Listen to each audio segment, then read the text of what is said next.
का ग बाय फुगलीस? ए राजनंदिनी काय काय झालं का म्हणून फुगलीस ग बाय? तुम्ही सगळे खातात आणि मला भांडे घासायला लावतात. काय होतंय गांडे घासले म्हणून? माऊ नाही मी तुझी? माव काय का भांडे घासायला नसती सांगत. माव माया करीत असती, चांगलं खायला देत असती, कुठे भांडे घासायला लावत असती वय. आणि तुला भांडे घासायला लावले एवढा राग आलाय? बघ काका तरी बरं, काका म्हणतात भांडे नसते घासू, मावचं काम नसतं ऐकू. काका तरी जरा चांगलं सांगते. मी तुला एक सांगू का?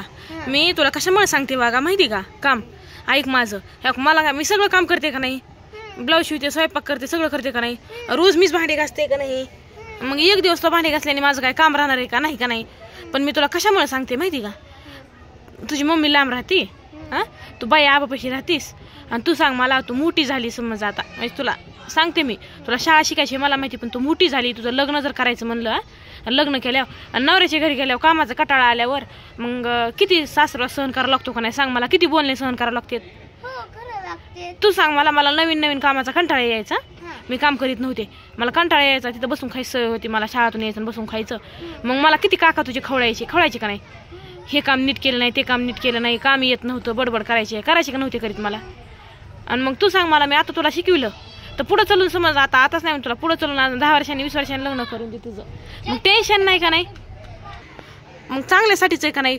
पुढं चलून तुला आता सवय लागली, सगळं काम आलं का की नवऱ्याच्या घरी गेलं ना तर मग पुन्हा भांडत नसते, सासू काही बोलत नसते, सासू उलट म्हणत असते माझी सुनले चांगली, माझी सुनले काम करती, माझी सुन अशी करती.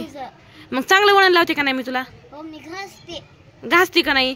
मी धुते, तू घास. खुश झाली का नाही तू? मग तू सांग मला, मी काम सांगितलेलं उगाच आहे का? माऊचा राग येतोय का? माऊ माया करीत नाही का? मग माऊ चांगली माया करते का नाही? उलट वळण लावती. आणि तुला रोज थोडं मी काम सांगणार, उगा आता शाळा सुट्ट्यात तोवर घासायला लावणार आहे, उगा शाळा सुट्ट्यात तोवर घासायला लावणार आहे. आता शाळा भरल्या तुला मग अभ्यास तेच, तुला कुशाला पुन्हा काम सांगेन मी? हा, मग एवढं कळतं तरी माऊवर रुसायची काय गरज आहे? तू शिकवलं, सॉरी बर का, आता घासते. रुसू नको हा, घास पटपटा मग सगळे भांडे घे पटपट पटपट पटपट. आणि ते झालं का झाडून काढा, देवाला दिवा लाव. घासून दे ना आई, सवय लागते, वळण लागतंय, पुन्हा ताण नाही काही. भांडे घासले ताण नाही ना, पुन्हा सगळं शिकवून लावायचंय. तिच्या आजीपाशी राहते, पुन्हा लोक मम्मीचं नाव घेते, पुन्हा जेव्हा येतं काम करायचं मग आई तर खवटतं माणसाला. मला असंच होतं ना, मला काम करू वाटत नव्हतं नवऱ्याच्या घरी गेल्यावर. पुन्हा मी लय बोलणे खायची आई, खरंच.